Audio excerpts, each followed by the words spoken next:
Bienvenue à la Villa Schützenberger. Ce bâtiment unique abrite l'Observatoire européen de l'audiovisuel qui fait partie du Conseil de l'Europe à Strasbourg.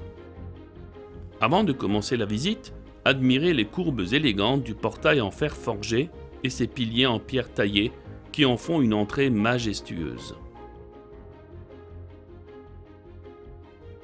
La villa a été construite en 1900 par les architectes français Jules Berlinger et Henri-Gustave Kraft, qui ont également conçu les galeries Lafayette à Strasbourg et plusieurs joyaux architecturaux de l'Art nouveau dans la capitale alsacienne. La Villa Schützenberger doit son nom à une illustre famille qui dirigeait l'une des plus anciennes brasseries d'Alsace, qui n'est plus en activité aujourd'hui. La villa a été construite comme une résidence privée pour la famille Schützenberger. Elle devint ensuite la propriété de la ville de Strasbourg, qui l'a mise à la disposition de l'Association parlementaire européenne et de l'Observatoire européen de l'audiovisuel. Elle est également siège de la plateforme européenne des instances de régulation, EPRA, hébergée par l'Observatoire. La villa a été classée monument historique en 1975 et elle constitue un exemple remarquable de l'architecture Art nouveau. Admirez la façade en pierre blanche de Savonnières et ses bouquets de fleurs sculptées, ainsi que les ouvrages de ferronnerie ornés d'arômes. Les pétales et les feuilles sont sculptés dans la pierre et forgés dans le métal. Par son aspect général, l'édifice évoque une villa toscane de la Renaissance italienne. Pénétrez dans ce bâtiment à 2 étages, dont l'entrée est baignée de lumière naturelle.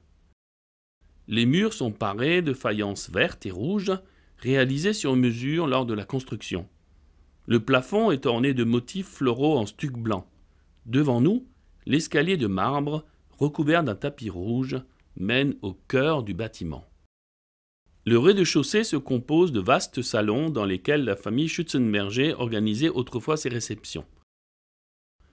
En montant l'imposant escalier de bois, vous arrivez au siège de l'Observatoire européen de l'audiovisuel. L'Observatoire européen de l'audiovisuel a été créé en 1992. Ses travaux couvrent les secteurs du cinéma, de la télévision et de la vidéo à la demande en Europe. Les 2 étages supérieurs du bâtiment sont occupés par l'équipe de l'Observatoire, soit 25 collaborateurs issus de 10 pays différents. Les équipes d'experts et d'analystes sont réparties en 2 départements. Le département Information sur les marchés produit des rapports statistiques et économiques sur les tendances du cinéma, de la télévision et de la vidéo à la demande en Europe. Le département Information juridique examine les derniers développements juridiques concernant le secteur audiovisuel en Europe. Passons maintenant au 2e étage. L'équipe de l'Observatoire gère également des bases de données spécifiques, avec des informations en libre accès. Vous pouvez savoir combien d'entrées a fait un film en Europe grâce à Lumière. Vous pouvez trouver quelle plateforme propose votre série télé favorite en ligne grâce à Lumière VOD. Mavyz vous informe sur les licences et la juridiction des services audiovisuels.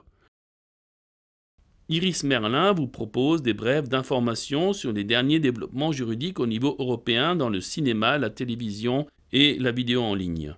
La base de données AVMS Database vous indique comment le droit européen audiovisuel est intégré dans le droit national. Toute l'année, l'Observatoire organise également de grandes conférences publiques sur des sujets d'actualité en Europe.